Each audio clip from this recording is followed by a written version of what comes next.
Saudara-saudara yang terkasih dalam Tuhan, sebelum saya membahas ayat demi ayat firman Tuhan bagi pagi hari ini, saya akan memberikan sedikit introduksi. Yang pertama, salah satu kendala, salah satu hambatan di mana pewartaan kabar baik tentang Kristus itu adalah kesalahpahaman. Seolah-olah orang Kristen dengan ajaran tentang keilahian dan ketuhanan Yesus itu diartikan telah melakukan dosa yang dinamakan syirik.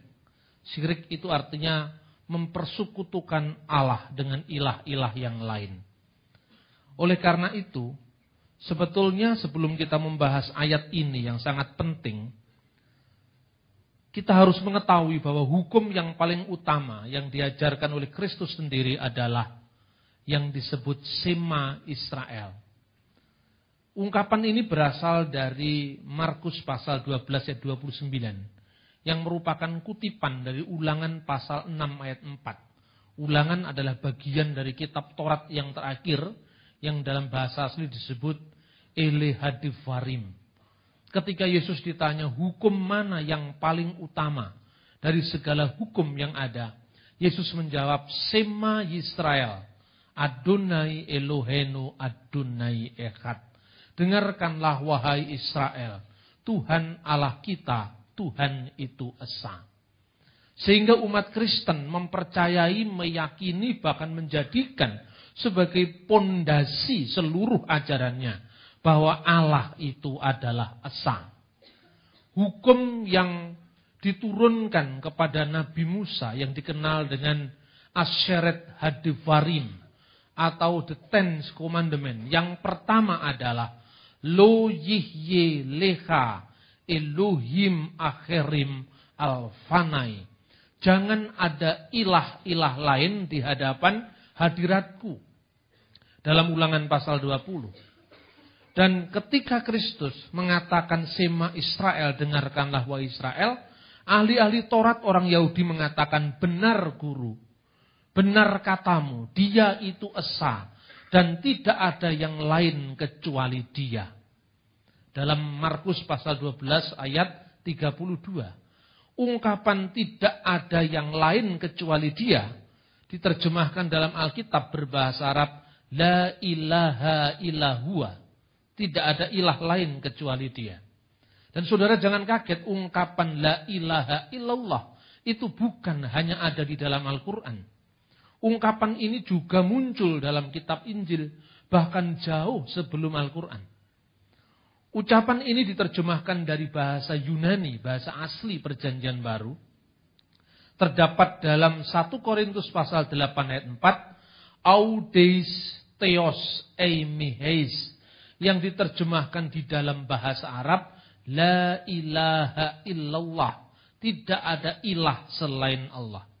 Karena itu bukan tanpa kebetulan, ketika saya diundang oleh YIN Antasari, saya mengawali presentasi ceramah saya waktu itu dengan mengutip syair dari Khalil Gibran. Khalil Gibran adalah seorang penyair Libanon. Dia mengatakan, Kul la ilaha illallah wa la say'an illallah wa kun masihian. Katakanlah la ilaha illallah, tidak ada ilah kecuali Allah. Dan katakanlah tidak ada sesuatu pun kecuali Allah, dan jadilah kamu pengikut Kristus. Mereka kaget karena Khalil Gibran itu disangka Muslim, karena orang Arab. Padahal Khalil Gibran adalah seorang penyair Kristen dari Libanon. Kita lupa bahwa sebenarnya terjadi pemetaan yang oversimplicity, seolah-olah Arab itu Islam, Barat itu Kristen. Padahal tidak seperti itu. Nah, akibatnya ketika orang Kristen disalahpahami, seolah-olah dengan ajaran Tritunggal, Bapa, Putra, dan Roh Kudus, itu dipahami bahwa Allah itu tiga, maka di sini terjadi kebuntuan bahasa teologis. Karena bahasa kita tidak sambung. Kita terlalu asik dengan aliran-aliran Kristen. Protestan mengkritik Katolik, mencari salahnya Katolik. Pantekosta mencari salahnya Protestan. Karismatik mencari salahnya Pantekosta. Akibatnya kita tidak pernah eksodus keluar dari tembok gereja.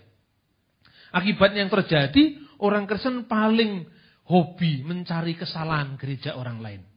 Dan saya kira mentalitas seperti ini sudah tidak boleh ada lagi dalam konteks yang baru, di mana Injil harus disampaikan tanpa salah paham kepada mereka yang menyalahpahaminya. Amin, saudara-saudara.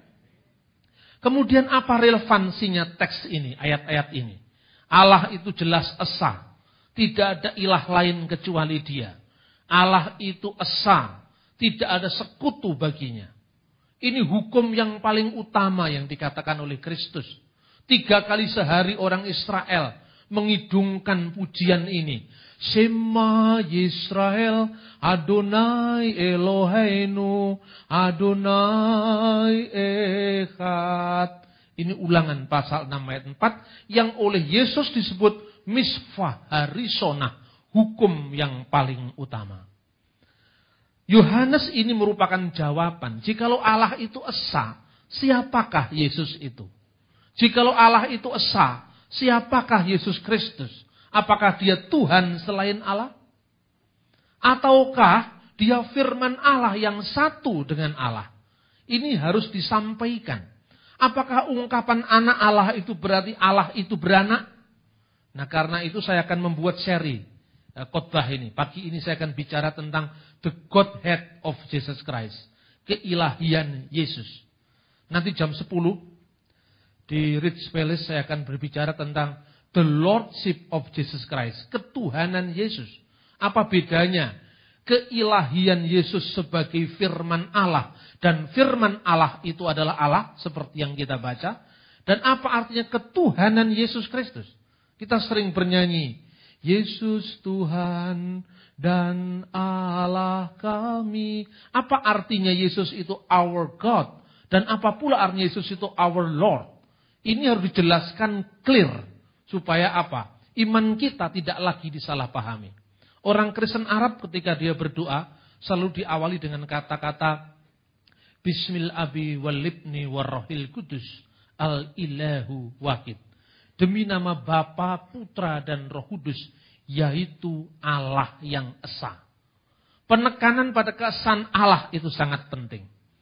Karena itu kita mengerti tentang siapa Yesus, itu berasal terutama dari pemahaman kita tentang Yohanes pasal 1. Yohanes pasal 1 ini justru anehnya adalah ayat yang paling terkenal. Yang tidak hanya disampaikan dalam teologi Kristen untuk menyatakan siapa Yesus. Tetapi bentuk sastranya, gaya bahasanya sangat dikagumi oleh orang di luar Kristen. Saya berikan satu contoh. Bang Sabam Sirait, seorang politisi yang sangat terkenal di PDI Perjuangan. Mulai dari PNI dulu. Orang yang cukup dekat dengan Bung Karno. Tokoh Bung Karno adalah tokoh non-Kristen. Salah seorang founding father di negara ini. Yang hafal di luar kepala Injil Yohanes pasal 1 ayat 1 sampai 18 dalam bahasa Belanda. Ini luar biasa. Saya menulis satu buku ini, buku yang diterbitkan tahun 2000. Yang diberi kata pengantar oleh Abdurrahman Wahid waktu itu presiden. Dan diberikan pengantar oleh tokoh-tokoh lintas agama di Indonesia. Saya mau tunjukkan bahwa ternyata Bung Karno yang non-Kristen itu lebih banyak menghafal ayat-ayat Injil. Bahkan seringkali dalam pidato-pidato beliau diawali dengan ungkapan In the beginning was the word.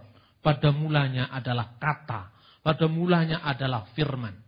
Tokoh yang kedua adalah ketua PBNU sekarang. Bapak Profesor Dr. Kiai Haji Said Agil Sirat. Yang memberi kata pengantar pada buku saya Menuju Dialog Teologis Kristen Islam. Yang diterbitkan oleh Yayasan Andi. Beliau hafal di luar kepala. Yohanes pasal 1 ayat 1 sampai 14 dalam bahasa Arab. Ini luar biasa. Saya menjadi malu ketika orang Kristen tidak hafal Alkitab. Suatu saat 10 tahun lalu saya diundang oleh Gus Dur. Nah, ketika Pak Agil menyambut saya, dia pamerkan apa itu hafalannya terhadap ayat-ayat Injil Yohanes. Maka saya pun akhirnya juga hafal dengan Injil itu di dalam bahasa Arab. Dan memang teks Injil ini dalam bahasa Arab sangat mirip dengan kesaksian Quran tentang siapakah Isa. Dalam Al-Quran, Yesus disebut sebagai kalimatullah, firman Allah. Atau kalimati minhu, firman dari dia. Atau kalimati minallah, firman dari Allah. Di dalam ayat Injil ini, disebutkan dalam teks bahasa Arab, fil badi'il kanal kalimah, wal kalimatu kana indallah, wa kana kalimatullah. Pada mulanya adalah firman, dan firman itu bersama-sama dengan Allah, dan firman itu adalah Allah. Bahwa ada perbedaan tafsir antara Kristen dan Islam, itu bukan wilayah kita yang kita bahas.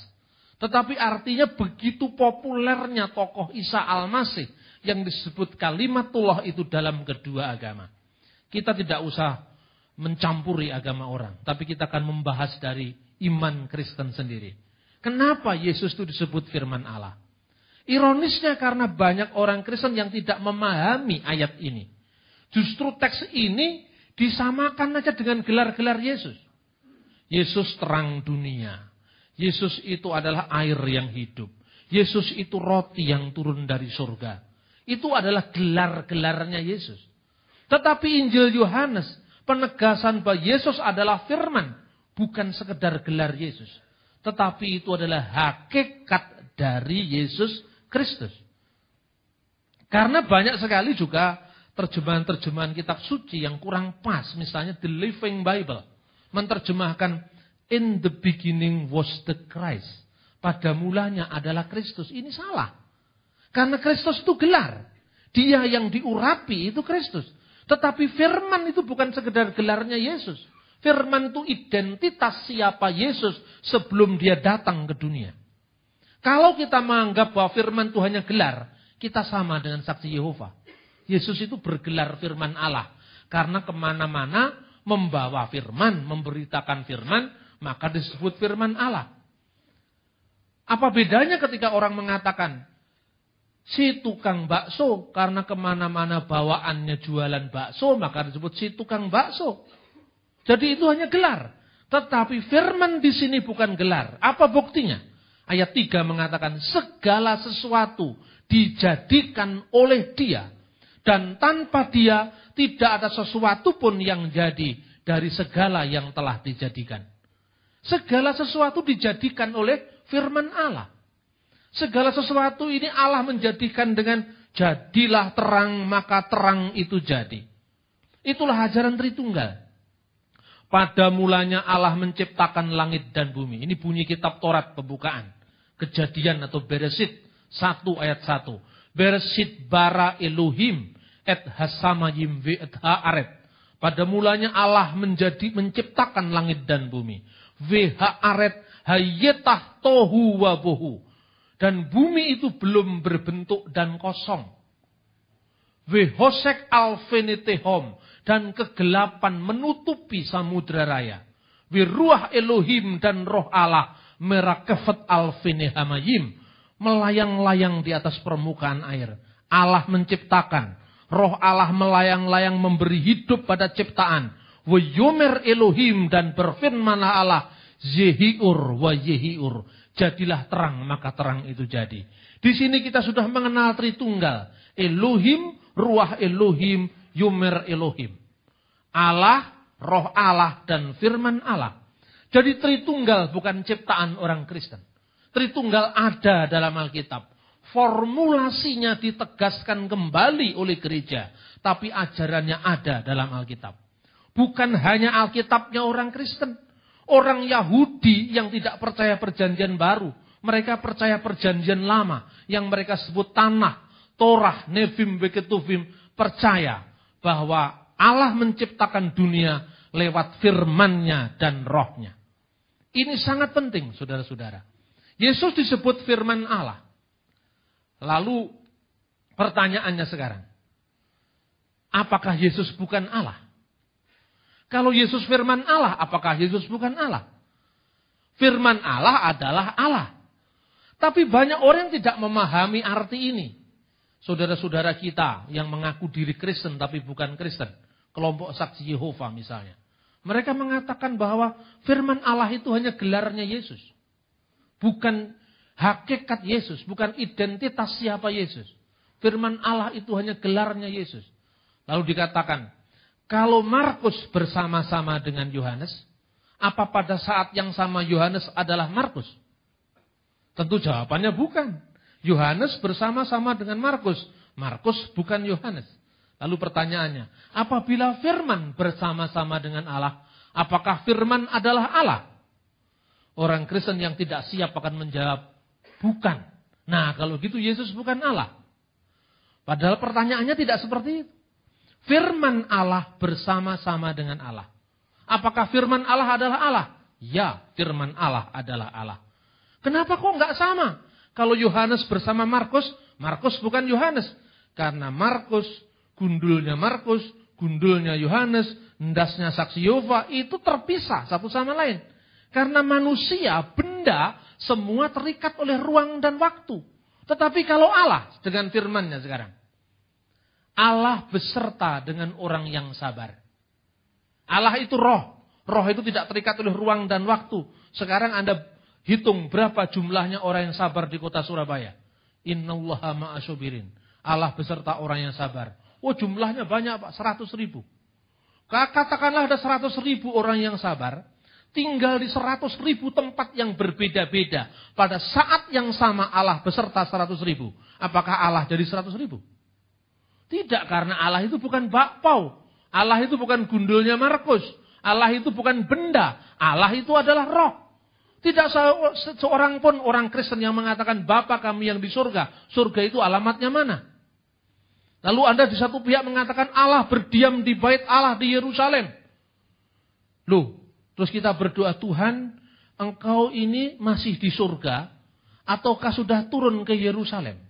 Sesuai dengan firman-Mu, 2-3 orang berkumpul atas namaku. Tuhan hadir. Lihatlah Tuhan, saya sudah berkumpul di Embong Sawu. Lebih daripada 200 orang. Kapan Engkau hadir? Berapa jam lagi perjalanan dari Yerusalem ke Embong Sawu? Ini orang yang otaknya perlu diperiksakan. Benar apa tidak? Karena memahami Allah secara salah. Nah, ini pula saudara-saudara kita prihatin dengan banyaknya penyesatan-penyesatan yang dilakukan oleh saksi Yehova. Saya katakan misalnya, firman bersama-sama dengan Allah. Dan firman dengan Allah itu tidak ada yang dahulu, tidak ada yang kemudian. Karena itu Alkitab mengatakan NRK pada mulanya, in the beginning. Pertanyaan yang paling mudah dikatakan, Allah dengan firman Allah duluan mana adanya? Kalau dijawab, itu duluan Allah. Berarti Allah keberadaannya, eksistensinya sudah ada. Firman-Nya belum ada. Pertanyaannya berarti Allah pernah ada. Allah pernah ada, keberadaannya, eksistensinya tanpa sang firman. Karena firman-Nya belum ada. Apakah Allah pernah bisu berarti? Tidak kan? Oh, berarti kalau gitu lebih dulu mana Allah dengan firman-Nya? Kalau dijawab, lebih dulu firman-Nya. Firman-Nya siapa? Kalau firman Allah itu adalah firman-Nya Allah, ya automatically firman Allah dan Allah sama-sama kekal. Allah dengan roh Allah lebih dulu mana adanya? Kalau dijawab lebih dulu Allah, berarti Allah sudah ada eksistensinya, keberadaannya, firman-Nya belum ada. Berarti Allah pernah ada tanpa firman-Nya. Berarti Allah pernah ada tanpa rohnya. Apakah Allah pernah almarhum? Kan tidak. Kalau dikatakan lebih dulu rohnya. Rohnya siapa? Roh Allah itu ya rohnya Allah. Ya Allah itu sendiri. Maka Bapa, Putra, dan Roh Kudus. Elohim, Ruah Elohim, Dafar Elohim. Allah, roh Allah, firman Allah adalah satu. Al-ilahu wahid. Kata orang Arab. Allah itu adalah Esa. Ini jelas-jelas ditegaskan dalam Alkitab.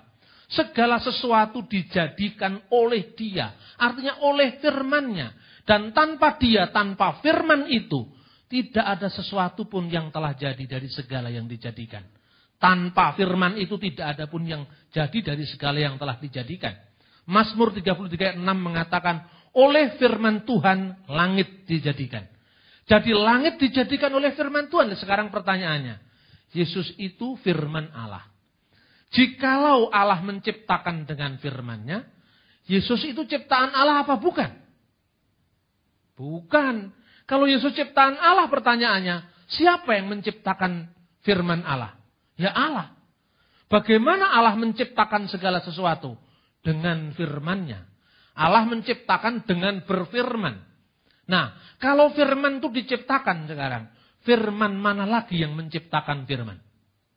Tidak masuk akal. Makanya firman Allah itu adalah Allah itu sendiri. Bahwa saudara-saudara yang lain tidak mengerti ini, inilah iman kita. Dan iman kita ini bisa dijelaskan dengan begitu clear. Karena firman Allah adalah Allah itu sendiri. Nah, saudara-saudara yang terkasih dalam Tuhan. Saya akan melompat ayat 18. Tidak seorang pun pernah melihat Allah. Tidak seorang pun pernah melihat Allah. Berarti Allah bisa dilihat apa tidak? Tidak bisa dilihat. Tetapi Yesus berkata, barang siapa melihat aku, ia telah melihat Bapa. Karena apa? Ayat selanjutnya. Tetapi anak tunggal Allah yang ada di pangkuan Bapa, dialah yang menyatakannya. What is the meaning of anak tunggal Allah yang ada di pangkuan Bapa? Apa artinya?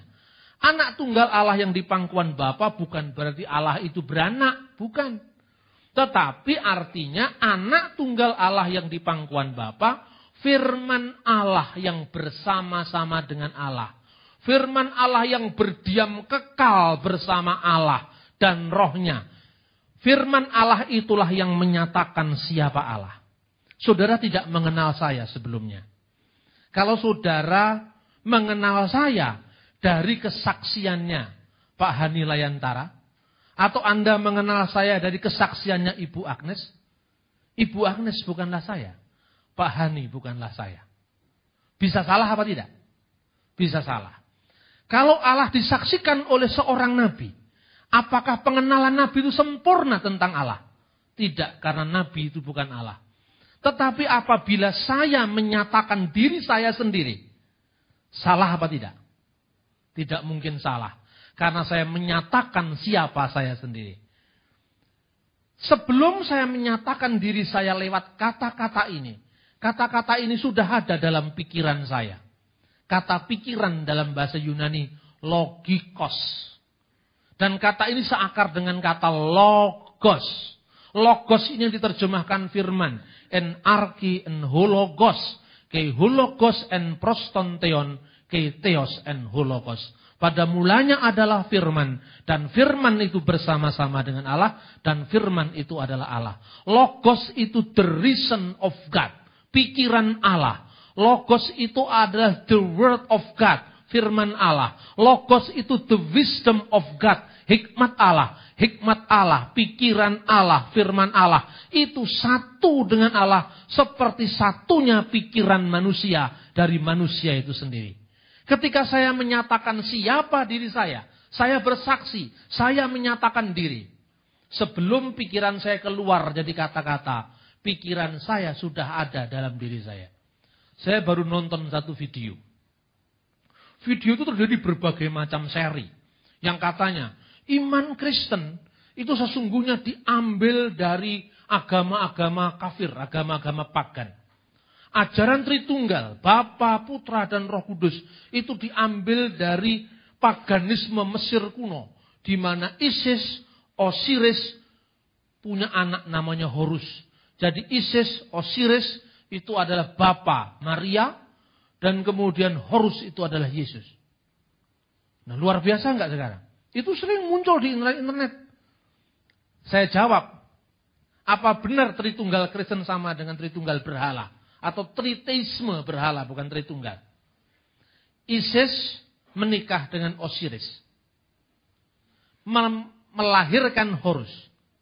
Sebelum Horus lahir, Horus ada apa tidak ada? Tidak ada. Setiap orang kelahirannya diawali waktu. Sebelum saya lahir, saya tidak ada. Tetapi pertanyaannya sekarang. Sebelum firman Allah lahir, apakah firman Allah sudah ada? Sudah ada. Dia sudah ada sebelum Yohanes, itu yang dikatakan Yohanes. Itulah yang kumaksudkan ketika aku berkata, kemudian daripada aku akan datang dia yang mendahului aku. Sebab dia telah ada sebelum aku. Ini disebutkan di dalam ayat 15. Dia akan datang setelah aku secara manusia. Yesus lebih muda dari Yohanes. Ketika turun ke dunia, anaknya Maria ini dilahirkan setelah anaknya Elisabeth. Betul? Tetapi sebelum aku, dia sudah ada. Sebagai firman Allah, Yesus itu Tuhannya Yohanes. Sebagai firman Allah, Yesus bahkan adalah Tuhannya Maria yang melahirkannya. Karena firman Allah sebelumnya sudah ada, sebelum firman itu menjadi manusia. Nah, tidak sama. Jadi kelahiran orang itu diawali dari hari lahirnya. Yesus tidak. Sebelum dia lahir, dia sudah ada. Sebagai apa? Bukan sebagai anak Maria. Bukan sebagai kemanusiaan Yesus yang bisa mati, yang disalibkan, yang lebih rendah dari Bapa seperti dikatakannya sendiri, yang berdoa kepada Bapa seperti yang didoakannya sendiri, tetapi sebagai firman Allah, dan firman itu adalah Allah. Saya kira tidak sulit dipahami ketika Yesus berkata, kalau Allah Bapamu, kamu pasti mengasihi aku. Yohanes pasal 8:42. Sebab aku keluar dan datang dari Allah. Dia yang keluar dan datang dari Allah itu tentu bukan anaknya Maria, kemanusiaan Yesus. Tetapi firman Allah keluar dan datang dari Allah. Lalu tubuh fisiknya Yesus keluar dari Allah? Bukan. Karena itu Allah roh tidak mungkin melahirkan daging dan darah. Dari mana keluarnya Yesus sebagai anak Maria? Dari perutnya Bunda Maria.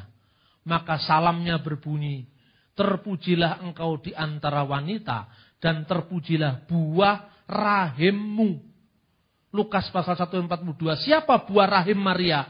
Buah rahim Maria adalah Yesus. Nah ini saudara-saudara. Maka penting sekali kita memahami kalau selama ini di gereja-gereja Katolik sering digambarkan Yesus kecil di pangku Maria, maka di gereja Timur sering justru gambarnya Maria di pangku Yesus.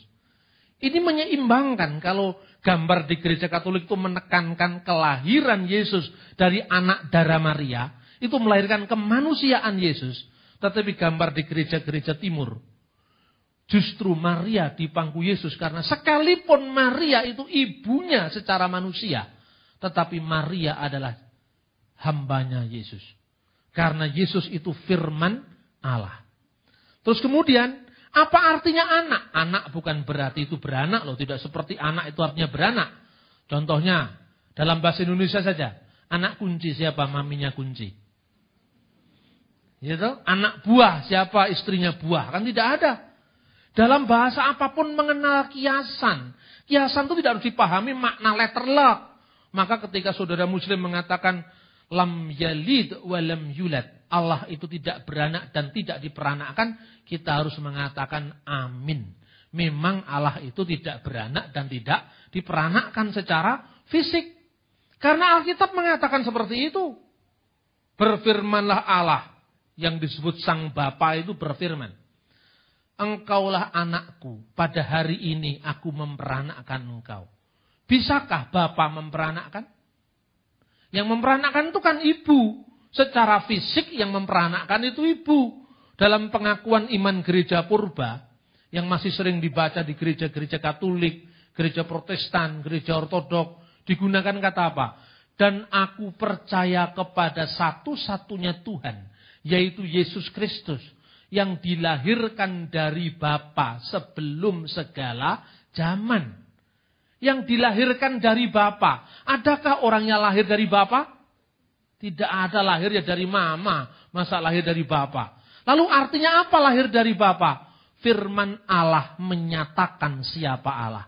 Karena firman Allah keluar dari Allah seolah-olah menyatakan siapa Allah itu. Firman Allah itu keluar dari diri Allah tanpa meninggalkan Allah.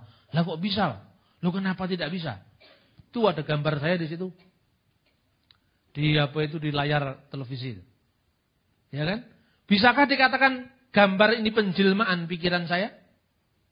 Bisa kan? Anda nonton VCD, saya khotbah, saya ceramah. Anda sebelumnya tidak mengenal saya. Begitu nonton VCD itu Anda, oh ini Pak Bambang. Sukanya pakai baju hijau. Ya kan? Kayak NU. Kayak Ansor, ya kan? Ketika Anda mengatakan ini Pak Bambang, benar apa salah? Benar. Tetapi itu bukan hakikat saya. Itu dapat dikatakan penjelmaan pikiran saya. Lewat keping VCD, lewat buku. Saya menulis buku ini. Jangan sebut saudaramu kafir. Bisakah ini penjelmaan pikiran saya? Bisa. Kertasnya saya apa bukan? Bukan. Kalau kertasnya ini rusak, apa pikiran saya ikut rusak? Tidak. Firman Allah menjadi manusia. Kemanusiaan Yesus mati. Apakah Allah bisa mati? Allah tidak mati. Karena apa? Dia yang dibunuh dalam keadaannya sebagai manusia. Yang satu dengan Allah itu bukan kemanusiaan Yesus. Yang satu dengan Allah itu firman Allah yang bersama-sama dengan Allah. Banyak orang salah dalam menggambarkan apa itu? Tritunggal. Seolah-olah Tritunggal itu digambarkan dengan 3 oknum yang terpisah. Bahwa Tritunggal 3 oknum dalam satu hakikat itu betul. Tapi oknum di sini bukan oknum dalam pengertian oknumnya manusia. Bahasa gereja itu kan dulu kata oknum, una substantia tres persona. Itu katanya Bapak Gereja, Tertullianus. Oknum yang dimaksudkan di sini, person di sini adalah metaphysical personality. Satu contoh itu tadi. Allah beserta orang yang sabar. Berapa jumlah orang yang sabar? 100.000. Allahnya satu. Beserta 100.000. Berarti di 100.000 tempat yang berbeda-beda. Allah yang satu beserta 100.000 orang. Apakah Allah dari 100.000? Tidak. Nah ini yang artinya oknum secara bukan personalitas tapi metafisika. Meta di sebalik fisik yang kelihatan. Kan begitu. Tapi kalau oknum saya dengan oknum Anda berbeda. Bukan hanya berbeda, terpisah. Maka Tritunggal itu kesatuannya bukan kesatuan suami istri. Kalau suami dengan istri, oknumnya masing-masing berbeda dan terpisah. Kemudian satu itu bukan satu seperti Tritunggal. Itu bersatu. Bersatu dengan satu itu tidak sama. Tritunggal itu selalu satu. Firman Allah, roh Allah, dan Allah itu adalah satu. Maka kalau digambarkan, firman Tuhan itu mengatakan tentang Tritunggal. Sekarang buktinya Tritunggal apa? Waktu baptisan. Waktu baptisan Yesus diselamkan di sungai Yordan. Roh Kudus dalam bentuk burung merpati. Dan suara Allah berseru, engkaulah anakku yang kukasih. Kepadamulah aku berkenan. Loh ini kan ada 3 yang terpisah. Itu Tritunggal dalam bentuk pernyataan Allah. Bukan Tritunggal dalam hakikat Allah. Sebab apa? Yang satu dengan Allah itu bukan kemanusiaan Yesus yang dibaptis itu. Yang satu dengan Allah itu firman Allah bersama-sama dengan Allah. Yang satu dengan Allah itu bukan wujud teofani, pernyataan Roh Kudus dalam bentuk burung merpati. Bukan burung merpati itu satu dengan Allah. Karena burung merpati itu lambang kehadiran Roh Kudus. Bukan Roh Kudus. Burung merpati masa Roh Kudus? Kalau burung merpati Roh Kudus kan ada Roh Kudus bakar. Karena ada merpati bakar kan. Tidak benar dong. Yang disebut satu dengan Allah itu rohnya Allah bersama firmannya satu dalam wujud eksistensi atau keberadaan Allah. Tetapi burung merpati bukan roh Allah. Burung merpati lambang kehadiran Roh Kudus. Dan Roh Kudus tidak hanya hadir dalam bentuk burung merpati. Dalam bentuk lidah-lidah api. Tidak berarti lidah api itu sama dengan Roh Kudus. Kalau lidah api sama dengan Roh Kudus kan ada orang kebakaran. Dikatakan Roh Kudus membakar rumah kan begitu. Yang satu dengan Allah itu firman Allah dan roh Allah. Buku saya tidak satu dengan saya. Tapi pikiran saya yang terjemahkan dalam buku ini satu dengan saya. Ketika pikiran saya rusak. Buku saya rusak, pikiran saya tidak ikut rusak. Allah tidak bisa mati. Maka dalam lagu Gereja Timur itu ada ungkapan begini. Kudusulillah, kudusulil, kowi kudus. Kudusulillahi la yamut, irhamna. Kudusun, kudusun, ya man sulita anirhamna. Kuduslah engkau ya Allah. Kuduslah engkau yang maha kuasa. Kuduslah engkau yang tak berkematian. yang disalibkan bagi kami, kasihanilah kami. Dia yang tak berkematian, disalibkan bagi kami. Loh, bagaimana itu? Dia yang tak berkematian, mati bagi kami. Dia yang tak berkematian, yaitu firman Allah yang tidak bisa mati. Sedemikian rupa telah menjadi manusia, dan kemanusiaan sang firman itu mati bagi kita. Orang zaman dulu berteologi itu dengan nyanyian. Jadi kalau kita menyanyi itu sama dengan berteologi. Sayangnya sekarang, gereja-gereja sekarang ini, kalau nyanyi itu isinya lagu-lagu tentang berkat. Kalau soal, wah itu, mau di sana, itu paling buanter nyanyinya itu. Kan begitu kan? Tapi lagu-lagu yang berisi pengajaran tidak banyak. Padahal justru ketika Anda menyanyi, ditonton orang, didengar orang, itu sama dengan mengajar. Kalau misalnya saya suatu saat diundang oleh Gus Dur untuk doa bersama. Ketika doa bersama saya mengawali dengan lagu pujian dalam bahasa Arab. Lalu saya berdoa dengan awal begini. Bismillahirrahmanirrahim warahil kudusal ilah wahid. Demi nama Bapa, Putra dan Roh Kudus Allah yang Maha Esa. Ya Abba Samawi, Bapa Surgawi. Allah yang Esa, yang tidak ada ilah lain kecuali Engkau. Yang hidup, maha hidup dan berdiri sendiri. Yang tidak beranak dan diperanakkan secara fisik. Tetapi Engkau telah turun firman-Mu ke dunia. Kami sebut anak Allah. Bukan karena Engkau beranak. Itu kan sama dengan saya mengkhotbahi mereka dalam doa. Karena itu kesalahpahaman mereka. Seolah-olah dengan anak Allah itu beranak. Seorang bapak gereja dari Baghdad. Namanya adalah Timotius Al-Awal. Coba bayangkan, saya sampaikan, ini kuncinya kenapa saya diterima di forum-forum Islam. Kalau ngomong bapak gereja dari Baghdad kan aneh. Bapak gereja itu dari Inggris, dari Swiss, dari Roma itu bapak gereja. Ini bapak gereja dari Baghdad. Mula-mula dia tidak simpatik mendengar saya karena ingin tahu ya didengerin dulu. Ini bapak gereja dari Baghdad kan itu kan. Bapak gereja dari Baghdad itu pada tahun 781 Masehi berdialog dengan seorang khalifah Al-Mahdi namanya. Muhammad Al-Mahdi. Dia berkata, "Hai Timotius, tidak sepantasnya kamu berkata tentang Allah dan menghujat dia. Siapakah dia wahai raja kekasih Allah? Bukankah engkau berkata bahwa Allah itu telah mengambil seorang manusia jadi istrinya yaitu Maria dan melahirkan seorang anak laki-laki yang kamu puja sebagai Yesus? Na'udzubillahi min dzalik. Ya Malik mahabbatullah. Dijauhkanlah kami dari etikat yang demikian wahai raja kekasih Allah. Uminu bi ilahun wahid. Saya percaya bi ilahin wahid Allah yang esa. Wa uminu bi Yesu al-Masih huwa kalimatullah. Dan kami percaya Yesus Kristus adalah firman Allah. Tetapi kami tidak percaya Allahu walada, Allah itu beranak.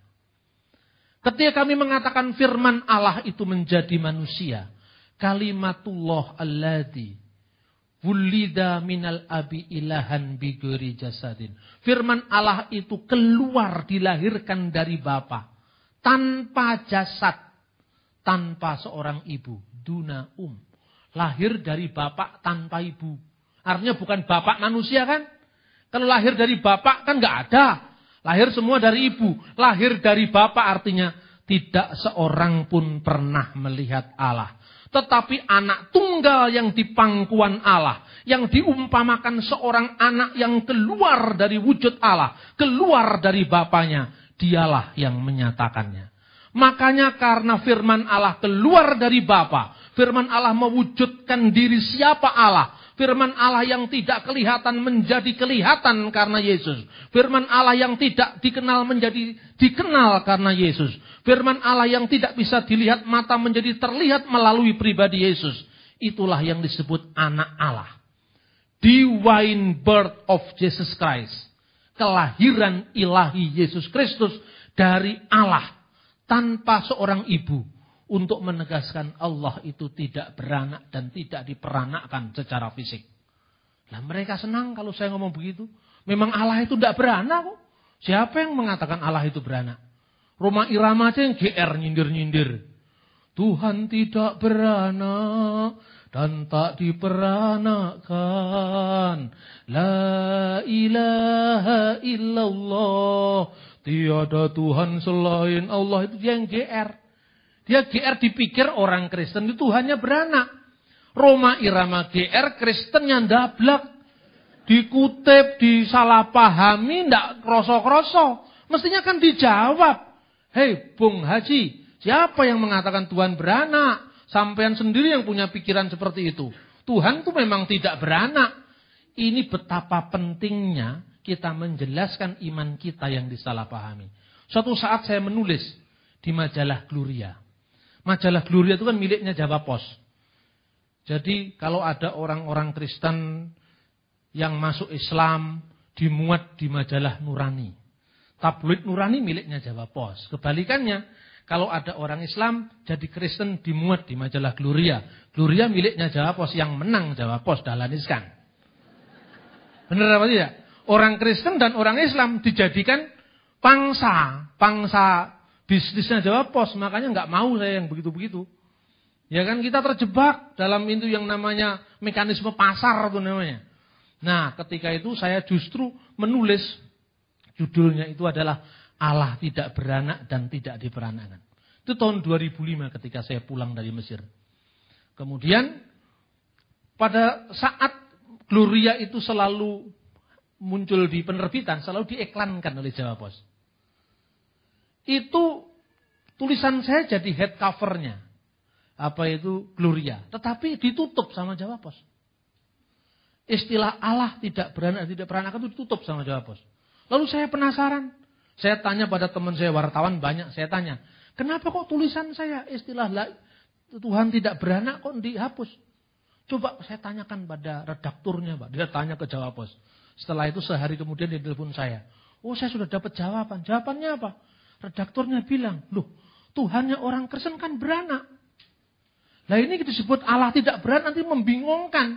Karena Tuhannya orang Kristen kan beranak. Coba bayangkan. Ini dalam konteks pertarungan wacana, kita sudah kalah. Makanya saya selalu kalau ceramah, itu misalnya di sebuah forum Islam, saya meminta judul yang judulnya itu membuat orang datang. Tidak ada ilah selain Allah. Allah tidak beranak dan tidak diperanakkan. Ini judul yang memikat.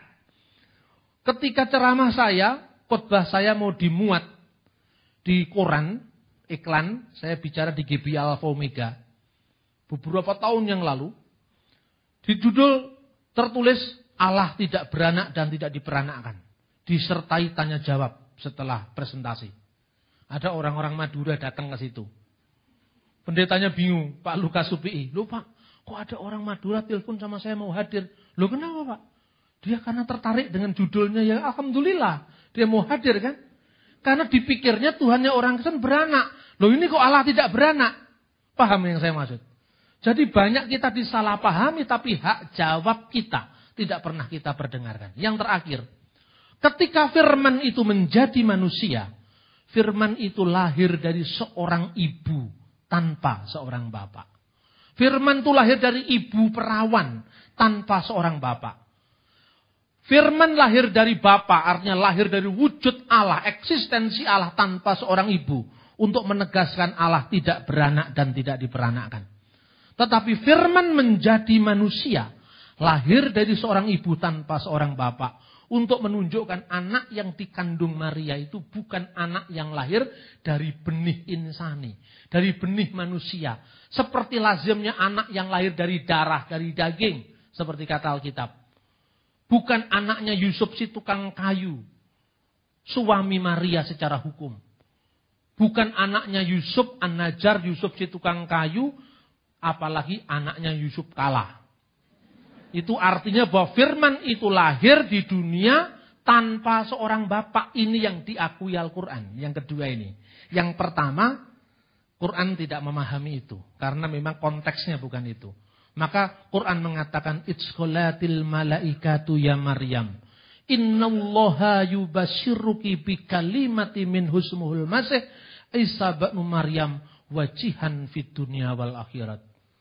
Ketika malaikat berkata, wahai Maryam, sesungguhnya Allah memberikan kamu kabar gembira dengan firman dari Dia, namanya Al-Masih putra Maryam yang terkemuka di dunia dan di akhirat. Maryam melahirkan tanpa seorang bapak. Terus kemudian orang bertanya, loh Pak, Firman kok jadi manusia? Itu yang membedakan agama Anda dengan agama saya. Saya bilang ya jelas dong. Kalau nggak beda kan berarti saya nggak Kristen, Anda nggak Islam. Beda itu wajar. Dialog kan sering disama-samakan sekalipun nggak sama. Ini bukan dialog-dialog yang penuh kemunafikan. Dialog itu harus jujur. Kalau beda katakan beda, kalau sama katakan sama. Tetapi dialog yang dewasa, sekalipun kita tidak sama, tetapi kita bisa bersama-sama. Tidak sama itu tidak berarti tidak bisa bersama-sama. Tempatkan posisi masing-masing. Saya selalu katakan, kami menganggap firman itu menjadi manusia. Turun jadi manusia. Kalau Anda firman turun jadi kitab. Kalau firman bisa Anda pahami turun jadi kitab. Apa sulitnya firman turun menjadi manusia? Jadi kitab yang adalah benda mati aja bisa. Kenapa jadi manusia tidak bisa? Karena manusia ada ciptaan Allah yang teragung di dunia. Dia mahkota ciptaan Allah. Dia menjadi manusia. Mengembalikan manusia dari kejatuhannya. Supaya diangkat dalam martabat ilahi. Siapa yang percaya kepada anak tunggal Allah. Akan menjadi anak-anak Allah. Kiranya firman ini semakin memperkuat iman kita. Meneguhkan iman kita dalam kita mengiring dia. Tidak ada yang mustahil bagi Allah. Yesus mendekati mereka dan berkata, "Kepadaku telah diberikan segala kuasa di sorga dan di bumi. Karena itu pergilah, jadikanlah semua bangsa murid, dan baptislah mereka dalam nama Bapa dan Anak dan Roh